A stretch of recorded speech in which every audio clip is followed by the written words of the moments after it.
14 اگست کے موقع کے اوپر بھی میں چاہ رہا ہوں کوئی نہ کوئی پیغام آپ لوگوں تک پہنچ جائے. باتیں کرنے کو تو بہت زیادہ ہے، لیکن جو اس وقت اللہ تعالیٰ کو دماغ میں ڈال دے گا بات، ظاہر ہے کہ انسان کا دل، اس کا دماغ، سب کچھ اللہ کے کنٹرول میں ہے. میرے بھائیو، اس وقت جو پاکستان بہت نازک صورتحال سے گزر رہا ہے، میں سمجھتا ہوں کہ ہم پہ بہت بڑی آزمائش آ گئی ہے، کیونکہ ورلڈ پالیٹکس بڑی تیزی سے تبدیل ہوئی ہے، خصوصاً ہمارے پڑوسی ملک افغانستان کے اندر، جہاں پہ ایک ظالم حکومت نے قبضہ کیا ہوا تھا ظالموں کی سپورٹ کے ساتھ، یعنی امریکہ کی سپورٹ کے ساتھ. اللہ تعالیٰ نے 20 سال کی جد و جہد کے بعد مسلمانوں کو اب کوئی امید کی کرن لگائی ہے کہ ان ظالموں سے جان چھوٹے جو کافروں کے آلہ کار بنے ہوئے تھے. صحیح مسلم میں حدیث ہے کہ اگر چور تیرے گھر میں گھس جائے تو ان سے لڑ، اس دوران اگر تو مارا گیا تو شہید ہوگا، اور اگر تو نے ان کو مار دیا تو تیرے اوپر کوئی ملامت نہیں ہے. یہ جنرل رول ہے. آپ کے گھر بھی چور آ جائیں تو آپ ان کے ساتھ لڑتے ہوئے اگر ان کو قتل کر دیں تو دنیا کے کسی قانون میں آپ کے اوپر کوئی گرفت نہیں ہے، ونس یہ چیز ثابت ہو جائے. اسی کو اگر بڑے پیمانے پہ دیکھیں تو افغانستان کے اندر بھی ایک باہر سے لوگ مسلط ہوئے اور انہوں نے اپنا پریمپٹیو رائٹ رکھتے ہوئے سو کالڈ ان کا اپنا ایک مسلمان ملک کے اوپر قبضہ کیا اور اسے جنگ کی آگ کے اندر جھونک دیا، جس میں لاکھوں افغانی شہید ہوئے اور آلموسٹ 1 لاکھ کے قریب تو پاکستانی بھی شہید ہو چکے ہیں، عوام الناس اور فوج کے لوگ ملا کے انڈائریکٹلی. اب صورتحال جو آپ کو نظر آ رہی ہے نا، یہ پاکستان کے لیے کافی تشویشناک ہے اس حوالے سے کہ چونکہ افغانستان کی عوام کی اکثریت، بلکہ اگر میں کہوں نا کہ 99% لوگ وہ یہ سمجھتے ہیں کہ افغانستان کی بربادی میں سب سے بڑا ہاتھ پاکستان کا ہے. جو سٹیٹس پاکستان میں انڈیا کی حکومت کے لیے ہے نا، عوام کے اندر نفرت، اس سے زیادہ نفرت افغان عوام میں پاکستان کے لیے ہے، اور وہ کسی حد تک جسٹیفائی بھی ہیں. جب میڈیا کے ذریعے معاملات کو اس طریقے سے پروپیگیٹ کیا جائے اور پھر کچھ حرکتیں بھی ہماری طرف سے ایسی ہوں تو ظاہر ہے کہ پھر اس کا رزلٹ یہی نکلنا تھا. آج سے تقریباً 2 ہفتے پہلے ہی یہ گفتگو ہو رہی تھی کہ آلموسٹ 90 دن کے اندر طالبان جو ہیں وہ افغانستان کے کیپٹل سٹی کابل تک پہنچ جائیں گے، لیکن وہ تو 90 دن کیا 1 ہفتے کے اندر ہی آلموسٹ وہ اس کے بارڈر پہ پہنچ چکے ہیں. کل مزار شریف کے اوپر بھی قبضہ ہو گیا ہے، چند بڑے سٹیز میں سے. یہ جو مزار شریف ہے نا، یہ حضرت علی رضی اللہ تعالیٰ عنہ علیہ السلام کا مزار بنایا ہوا ہے ادھر انہوں نے، اس کی وجہ سے اس شہر کا نام مزار شریف ہے. سیدنا علی کے جو قبریں ہیں وہ 2-3 مقامات کے اوپر دنیا میں پائی جاتی ہیں. ویسے جو سب سے مضبوط ہے وہ تو نجف میں ہی ہے، عراق کے اندر، لیکن افغانستان میں بھی انہوں نے ان کا ایک مزار بنایا ہوا ہے. تو اس مزار کی وجہ سے مزار شریف اسے کہتے ہیں. سیدنا علی کا انہوں نے ڈکلیئر کیا ہوا ہے اپنے زوم میں، اس پہ بھی قبضہ ہو چکا ہے. آلموسٹ 21 صوبوں کے دارالحکومت انہوں نے یہ 3-4 ہفتوں کے اندر فتح کر لی ہے. وہی مائٹ از رائٹ والا رول ہے کہ آپ دیکھ لیں پوری دنیا کے اندر لوگ ایڑیاں اٹھا کے دیکھ رہے ہیں اور سب لوگ تیار بیٹھے ہیں ان کو تسلیم کرنے کے لیے.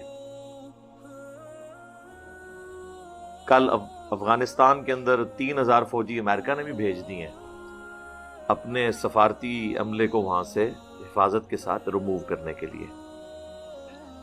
یہ ہوتی ہیں جی نیشنز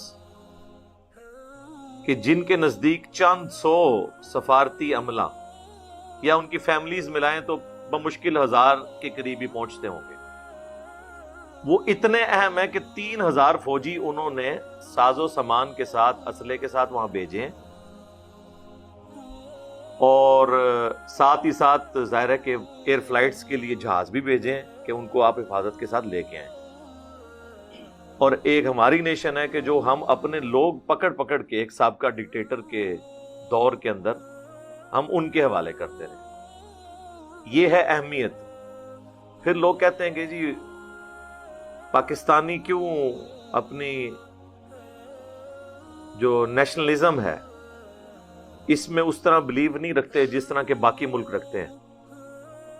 تو نیچرل ہے، نہیں رکھیں گے. ایک تو یہاں پہ ملٹی ڈائریکشنل قومیں آباد ہیں، پھر قوموں کے ساتھ لسانیت کی بنیاد کے اوپر، مذہبی منافرت کی بنیاد کے اوپر، فرقہ واریت کی بنیاد کے اوپر ہم لوگ اتنے تقسیم ہیں کہ ہم ایز اے قوم نہیں ہیں. صرف ملی ترانے گانے سے، پاکستان کا جھنڈا لگا لینے سے، فوجی پریڈ کر لینے سے آپ عوام کے دل میں ملک کی محبت نہیں پیدا کر سکتے. ہاں صرف اس خاص طبقے کے دل میں محبت پیدا کر سکتے ہیں جن کو آپ اس قوم کے ٹیکسز سے پیسے لے کے ان کو انسینٹیوز دیں، ان کو بھاری بھرکم تنخواہیں دیں، ان کو پلاٹس دیں، ان کو ٹھیکے دیں. اور یہ میں سنگل آؤٹ کسی ایک خاص طبقے کو نہیں کر رہا. ہمارے پولیٹیشنز، ہمارے ریاستی اداروں کے لوگ، سب کے سب لوگ اس حمام کے اندر ننگے ہیں. اب تو سوشل میڈیا کی برکت سے میرے نزدیک تو، اور ان لوگوں کے نزدیک سوشل میڈیا کی نحوست سے یہ سب کچھ عوام الناس کو پتہ چل چکا ہے. اگر اب بھی ہم نے ہوش کے ناخن نہ لیے تو ہم اپنے آنے والی نسلوں کو کوئی محفوظ ملک نہیں دے سکتے. اللہ کا شکر ہے کچھ عرصے سے پاکستان کی پالیسیز جو ہیں وہ بہتری کی طرف گامزن ہوئی ہیں. اس کا ثبوت پوری دنیا کے اندر ہمارے پرائم منسٹر صاحب چیخ چیخ کے تقریریں کر رہے ہیں، صحافیوں کے ساتھ گفتگو کر رہے ہیں کہ ہم ماضی میں جو کچھ کرتے رہے وہ غلط تھا. ساتھ وہ یہ بھی انصاف کر رہے ہیں کہ وہ ان لوگوں کو بھی کرٹیسائز کر رہے ہیں، ان طاقتوں کو جن کا اعلی کار ہم لوگ بنے، یعنی امریکہ اور یورپ. انہی کے کہنے پہ ہم سب کچھ کرتے رہے. ابھی جو کچھ عرصہ پہلے پرائم منسٹر نے تقریر کی تھی پارلیمنٹ کے اندر کہ اب ہم دوبارہ سے کرائے کی بندوق نہیں بنیں گے، پھر انہوں نے اس کو جوڈی کو بھی ایک انٹرویو دیا تھا، اس کے بعد بھی کچھ صحافیوں کے ساتھ، افغان صحافیوں کے ساتھ بھی گفتگو کی. لیکن اب ہماری چیخو پکار سننے کے لیے کوئی دنیا میں تیار نہیں ہے. اللہ کرے کہ یہ ساری چیخو پکار کے بعد ہمیں کوئی فائدہ نظر آئے، کوئی اللہ تعالیٰ کی غیبی مدد آ جائے. افغان حکومت تو ناراض تھی، طالبان بھی ہم سے خوش نہیں ہے، اور بڑا مشکل وقت آ جائے گا پاکستان کے اوپر. وہاں پہ ان کی حکومت آتی ہے تو ہمارے لیے تو دونوں صورتوں میں ون ون نہیں، لوز لوز پوزیشن بن گئی ہوئی ہے. تو اس موقع پہ ہم دعا ہی کر سکتے ہیں، اللہ تعالیٰ آسانیاں فرمائے، آمین. باقی یہ پالیسیز میں جو شفٹ آیا نا یہ خوش آئند ہے، خصوصاً ضرب عصب اور رد الفساد کے بعد ملک کے اندر حالات بہتر ہوئے ہیں. ورنہ آپ دیکھیں ہم جیسے نیوٹرل لوگ، اب میں جس قسم کی باتیں کیمرے میں کرتا ہوں، ان باتوں کا تصور آج سے 20 سال پہلے ممکن نہیں تھا کہ کوئی اتنا آؤٹ سپوکن ہو کے جو مذہبی دہشت گرد ہیں، یعنی علماء کرائم، یہ میں نے ٹرم ڈیوائز کی تھی، مجرم علماء، ان کو ایکسپوز کرے. وہ تو اختلاف رائے برداشت ہی نہیں کرتے تھے، لیکن ہماری پاک فوج کی قربانیوں کی وجہ سے، اور اس سے بھی بڑھ کے ہماری عوام کی قربانیوں کی وجہ سے، کیونکہ فوجی تو کم شہید ہوئے ہیں، عوام زیادہ مری ہے. اور اس پہ تر رہا یہ کہ پاک فوج یا باقی ریاستی اداروں کو جو فائنینشیل ان پٹ ہے وہ تو پاکستان کی عوام کے ٹیکسز سے دیا جاتا ہے. لہٰذا ہم اس جہاد کے اندر شریک ہیں، خواہ وہ ہمارا انٹرنل جہاد ہو خواہ ایکسٹرنل جہاد ہو. اکثر لوگ بڑے یعنی وہ غمگین ہو رہے ہوتے ہیں نا کہ جی میں نے جہاد کرنا ہے، یہ بھی بڑا شوق ہوتا ہے، جوانی کی عمر ہی ایسی ہوتی ہے. تو جہاد میں ہر پاکستانی شریک ہے. 41 ٹیکسز ایسے ہیں جو ہر پاکستانی انڈائریکٹلی دیتا ہے، چاہے وہ پیٹرول کے ہر لیٹر کے اوپر 40-50 روپے ٹیکس دے رہا ہو، خواہ وہ صابن کی ٹکیا پہ دے رہا ہو، ایک ماچس کے اوپر بھی ٹیکس لگا ہوا ہے. یہ وہ سارے ٹیکسز ہیں جو ٹیکس چوری کوئی نہیں کر سکتا. یہ جو ٹیکس چوری آپ سنتے ہیں وہ تو انکم ٹیکس کے اندر چوری ہوتی ہے یا پراپرٹی ٹیکس کے اندر. باقی جو انڈائریکٹ ٹیکسز ہیں 41 کے قریب، اس میں تو چوری کا کوئی سوال ہی پیدا نہیں ہوتا. وہ سب کے سب لوگ ادا کر رہے ہوتے ہیں، اس سے تو کوئی بھاگ سکتا ہی نہیں ہے. اب صابن تو ہر بندے کی بنیادی ضرورت ہے، تو صابن سے کون بھاگ سکتا ہے؟ اس کے اوپر بھی ٹیکس لگا ہے. لہذا ہماری ذمہ داری پوری ہو گئی. جب ہم نے ٹیکس ادا کر دیا بس ہماری اتنی ذمہ داری ہے.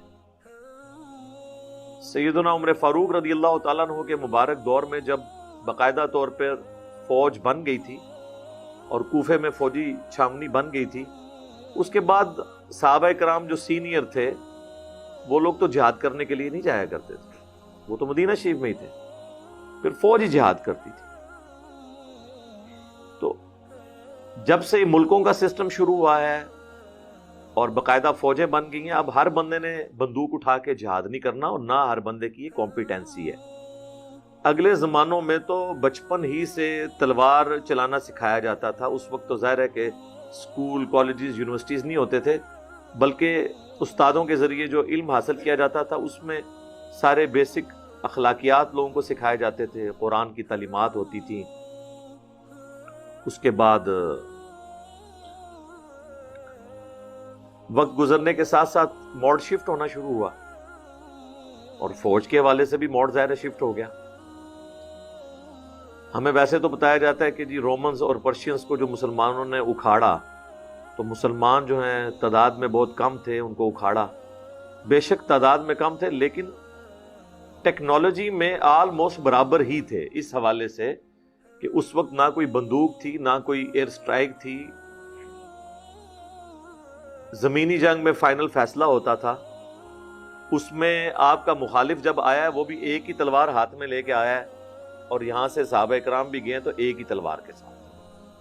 ورنہ آپ امیجن کریں کہ ایک کافروں کا فوجی کلاشنکوف لے کے آ جائے، سامنے 1000 مسلمان بھی کھڑے ہوں. اب میں صحابہ کرام نہیں کہتا، پھر یہ کہیں گے جی وہ گستاخی کر دی ہے. چاہے اس زمانے کے مسلمان ہوں یا آج کے زمانے کے، ایک کلاشنکوف کے سامنے 1000 تلواریں کیا کر سکتی ہیں؟ وہ سلطان رائی کی فلموں میں ہی بیلچے کے اوپر گولی روکی جاتی ہے. ہاں، پریکٹیکل لائف میں اس طرح گولی نہیں رکتی. تو اس زمانے کی مثالیں دینا غلط ہے، اور یہ جھوٹ بولا گیا صدیوں سے کہ جی برابر کا نہیں تھا. برابر کا ہی تھا جی، جب اسلحہ برابر کا ہے، ادھر بھی تلوار ادھر بھی تلوار. اب ادھر ہوں لیزر گائیڈڈ گنیں اور دوسری طرف ہمارے پاس چھروں والی بندوق، تو کیا مقابلہ ہوگا؟ پھر اس سے بڑی بات ٹریننگ. آج کل تو فوج کو ٹریننگ دی جاتی ہے، اس ٹریننگ کے اگینسٹ ہی آپ برابر کی فوج سے لڑ سکتے ہیں. ٹیلنٹ کچھ عرصہ کام کرتا ہے، بعد میں فیل ہو جاتا ہے.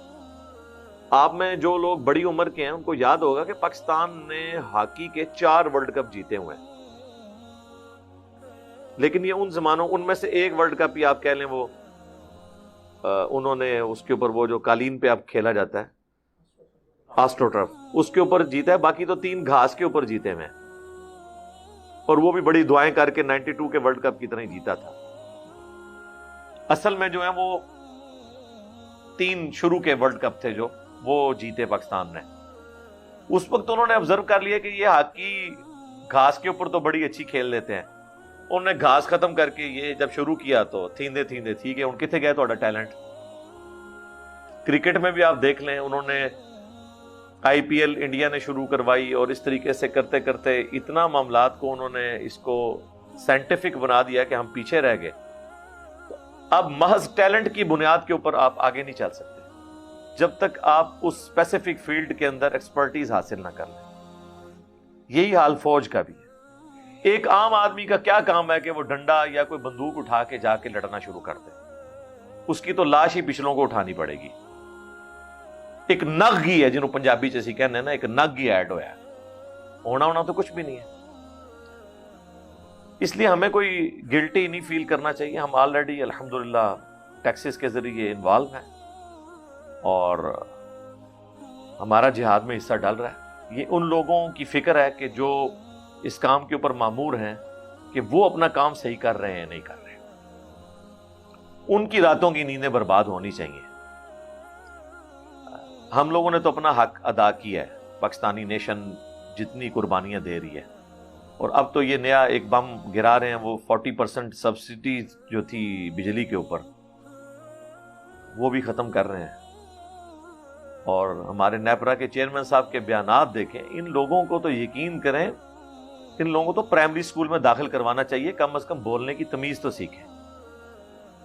ٹیکسی لگا کہہ رہے ہیں عوام کی چیخیں نکلیں گی. یعنی یہ لینگویج, مجھے تو لگتا ہے شاید یہ وہ لوگ ہیں ان کے خاندانوں میں کسی کو کوئی پوسٹ نہیں ملی ہوگی تو آپے سے باہر ہو کے اس قسم کی گفتگو یہ لوگ کرتے ہیں. ایک تو ہمیں زخم دیتے ہیں, اس کے بعد ہمارے زخموں کے اوپر یہ نمک پاشی بھی کرتے ہیں. تو کوئی نہیں, اس طرح کے معاملات زیادہ دیر نہیں چلتے ہیں. برا وقت آنے میں دیر نہیں لگتی ہے. پاکستانی قوم تو اپنا برا وقت بھگت چکی ہے. اب ہمارے جو ہمارے پرائم منسٹر صاحب جو کہتے ہیں نا مافیا ہے, مافیا کے اوپر برا وقت آ گیا. لیکن ظاہر ہے کہ اس کے ساتھ تکلیف تو ہمیں ہی ہوگی. اللہ کرے ہمارے معاملات مستقبل میں بہتری کی طرف گامزن ہو انشاءاللہ تعالی. ہم تو صرف دبے الفاظ کے اندر خامیوں کو ہائی لائٹ کر سکتے ہیں, باقی تو کرنا کرانا تو پرائم منسٹر کی ذمہ داری ہے. صحیح مسلم میں حدیث ہے کہ بدترین گڈریا وہ ہے جو کسی قوم کے اوپر حکمران ہو, اور اگر وہاں پہ وہ انصاف قائم نہیں کرے گا تو وہ قیامت والے دن اللہ تعالیٰ اس کی پرسش کرے گا, اس کے لیے جہنم مقدر بن جائے گا والعیاذ باللہ تعالی. جس طرح گڈریا بھیڑ بکریوں کی حفاظت کرتا ہے نا, اس طرح حکمران کی یہ ذمہ داری ہوتی ہے. بخاری اور مسلم دونوں میں حدیث ہے, تم میں سے ہر شخص نگہبان ہے اور اس سے اس کی رعیت کے بارے میں پوچھا جائے گا. پھر آپ صلی اللہ علیہ وآلہ وسلم نے فرمایا کہ ایک جو مرد ہے وہ اپنے گھر والوں بیوی بچوں کے اوپر حاکم ہے, وہ اس کی رعیت ہے. ایک عورت جو ہے وہ اپنے گھر کے اوپر حاکم ہے, اس کے انڈر اس کے بچے ہیں, ان کی تربیت کرنا, اس کے بارے میں اس سے پوچھا جائے گا. ایک حکمران جو ہے وہ رعایا کے اوپر حاکم ہے, اس سے اس کے بارے میں پوچھا جائے گا. اسلام میں تو بڑی واضح تعلیمات ہیں اس حوالے سے, اور اس میں کوئی ابہام, کوئی ایمبیگوٹی نہیں ہے, بالکل واضح چیز ہے. بہرحال اللہ کا شکر ہے, یہ ضرب عصب اور رد الفساد کے بعد ہماری پالیسی شفٹ جو ہوئی ہے, اس کا فائدہ کم از کم یہ ہوا ہے کہ ہمیں یہ چیز سمجھ آ گئی ہے کہ جہاد صرف فوج کا کام ہے. پاکستان میں نان اسٹیٹ ایکٹرز نہیں ہونے چاہیے, ورنہ وہ بندوق کے زور کے اوپر, تلوار کی نوک پہ اپنے جو مذہبی عقائد ہیں وہ آپ پہ تھوپنے کی کوشش کریں گے, جس طرح ماضی میں ہوتا رہا. قتل و غارت کتنا ہوا ہے, ہم نے نہیں بھگتا. آپ یعنی ضیاء الحق کے دور سے لے کر ابھی تک لاکھوں لوگ قتل ہوئے ہیں اسی مذہبی اختلافات کے اندر, اور یہ سب کچھ ہمارے بڑوں کی سرپرستی میں ہوتا رہا. اور آج کے ہمارے بڑے مانتے ہیں کہ پرانے بڑوں نے ہمارے ساتھ کام ڈالا ہے, جس طرح ہم نے آپ کو منوا لیا ہے کہ آپ کے بابوں نے آپ کے ساتھ کام ڈالا ہے. پہلے تو کوئی ماننے کے لیے تیار ہی نہیں تھا. اتنا مقدسات ان کو ڈکلیئر کیا ہوا تھا، لیکن ایک ایک کر کے جب ان کی 2 نمبریاں آپ پہ کھلی تو آپ کو پتا چلا کہ یار قرآن و سنت میں تو کچھ اور لکھا ہوا تھا، یہ ہمارے بابے تو قرآن و سنت کے نام پہ عزت اویل کرتے رہے اور تعلیمات ہمیں بالکل اس کے الٹ بتاتے رہے۔ تو جب قرآن و سنت کے نام پہ انہوں نے عزت اویل کی اور اب قرآن و سنت کا احترام نہ کریں تو پھر یہ دین کے غدار ہوئے نا، کیونکہ جس بنیاد پہ انہوں نے عزت اویل کی تھی اسی کے دشمن رہے۔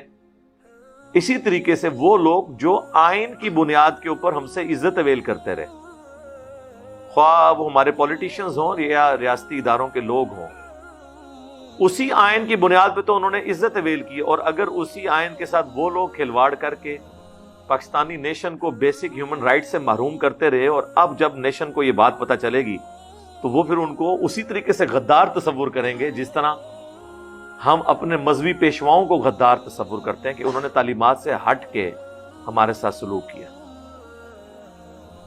دوسری طرف تو ہم ان نان اسٹیٹ ایکٹرز کو کہ جنہوں نے ہمارا جینا حرام کیے رکھا پچھلے 15-20 سال میں، ان کو ہم کہتے ہیں آپ قومی دھارے میں آئیں، آئین کے انڈر آ جائیں۔ پاکستان آئین کے تحت چل رہا ہے، یہ کوئی بنانا ریپبلکس میں سے کوئی ملک نہیں ہے، اور خود ہم آئین کا احترام نہ کریں۔ یہ ویسے ہی ہے جیسے علماء کہتے ہیں کہ قرآن اور حدیث پہ چلو، اور نہ خود قرآن کو مانے نہ حدیث کو مانے، الٹا کوئی آ کے بتائے کہ سر قرآن میں تو یہ لکھا ہے، آپ تو ہمیں یہ بتاتے رہے، تو اس کے ساتھ لڑ پڑے۔ بالکل سیم اینالوجی ہے۔ پھر آپ اس کے آگے چلیں تو آپ کو اور اینالوجی نظر آئے گی کہ جیسے مذہبی لوگوں نے گالیاں رکھی ہوئی ہیں نا، جس سے ان کو ذرا سا خطرہ ہو تو کبھی اس پہ گستاخی کا فتویٰ لگا دیں گے، کبھی توہین مذہب کا الزام لگا دیں گے۔ اس طرح ہمارے پولیٹیشنز کے پاس، ہمارے ریاستی اداروں کے لوگوں کے پاس الزامات ہوتے ہیں غدار وطن، توہین عدالت، غیر ملکی ایجنڈا۔ یہ وہ سارے لفظ ہیں جو ایکویلنٹ ہیں، گستاخ رسول، گستاخ اولیاء، گستاخ صحابہ، مذہب کی توہین۔ تو آپ دیکھیں کہ مینٹالٹی ایک ہی ہے، وہ مختلف شکلوں میں آپ کو مختلف جگہ نظر آ رہی ہوتی ہے۔ اچھا، اب یہ ساری باتیں میں ایک مذہبی پلیٹ فارم سے اس لیے کرتا ہوں کہ جدا ہو دین سیاست سے تو رہ جاتی ہے چنگیز۔ سیاست سے مراد یہ نہیں کہ میں نے کوئی پولیٹیکل جماعت جوائن کرنی ہے، لیکن ظاہر ہے کہ ہم افیکٹنگ ہیں اس سارے سسٹم کے۔ ہمیں اس وقت اگر کوئی عالم دین ایسا ہے جسے موجودہ دور کے حالات اور واقعات اور ملک کی صورتحال کا نہیں پتا، اور وہ یہ سمجھتا ہے کہ میں اس قوم کا مصلح ہوں، میں اس قوم کا منجی اور ہادی ہوں، یا میں انہیں ٹرو ریلیجن کی طرف لے کے جا رہا ہوں، اور پتہ اسے ہے ہی نہیں گراؤنڈ ریئلٹیز کا، تو وہ اپنے دعوے کے اندر جھوٹا ہے۔ اور سچائی صرف یہ نہیں ہوتی کہ آپ ایک رخ کی سچائی صرف بیان کریں، سچائی یہ ہے کہ آپ سچائی کے ساتھ کھڑے ہوں، اور ظالم جو ہے اس کو ظالم کہیں، خواہ اس کا تعلق کسی بھی طبقے کے ساتھ، کسی بھی جماعت کے ساتھ، کسی بھی گروہ کے ساتھ، تب آپ سچائی کو پریویل کریں گے، ورنہ آپ اپنے ضمیر کے مجرم بھی ہوں گے، اور قیامت والے دن والعیاذ باللہ تعالی اللہ کے حضور بھی آپ کا ایک جرم لکھا جائے گا۔ اللہم لا تجعلنا منہم۔ دعا کرتے ہیں جی اپنی قوم کے لیے، پوری عالم اسلام کے لیے، اللہ تعالیٰ ان کے لیے آسانی والا معاملہ فرمائے۔ اللہم احسن عاقبتنا فی الامور کلیہا واجرنا من خزی الدنیا وعذاب الآخرہ۔ اے رب ہمارے تمام کاموں کا انجام بہتر کر دے، اور ہمیں دنیا کی رسوائی اور آخرت کے عذاب سے بچا لے۔ یہ دعا ہے، مسند امام احمد میں یہ موجود ہے دعا، تو یہ بڑی پرفیکٹ دعا ہے۔ اللہم ربنا آتنا فی الدنیا حسنہ وفی الآخرۃ حسنۃ وقنا عذاب النار۔ اے رب ہمیں دنیا میں بھی بھلائیاں عطا فرما، اور آخرت میں بھی بھلائیاں عطا فرما، اور آخرت کی سب سے بڑی بھلائی یعنی جہنم کے عذاب سے ہمیں بچا لے۔ آمین ثم آمین۔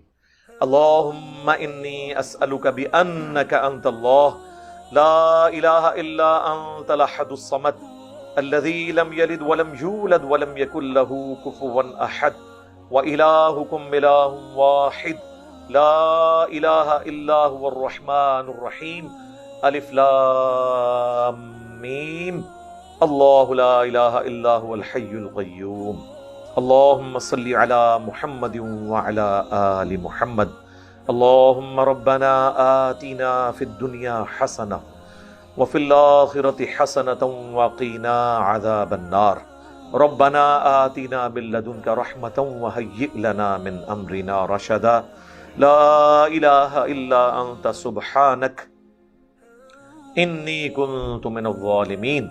اے اللہ، حاضرین کے گھروں میں جو پریشانیاں ہیں، دنیا میں مسلمانوں کے گھروں میں جو پریشانیاں ہیں، بیماری کی شکل میں، بے روزگاری کی شکل میں، رزق کے حوالے سے، اے اللہ تمام بیماریاں اور پریشانیاں دور فرما۔ اے اللہ، جن جن بھلائیوں کا سوال تیرے محبوب علیہ السلام نے تجھ سے کیا، ہمارے حق میں، ہمارے بیوی بچوں کے حق میں، ہمارے ماں باپ کے حق میں، پوری امت کے حق میں قبول و منظور فرما۔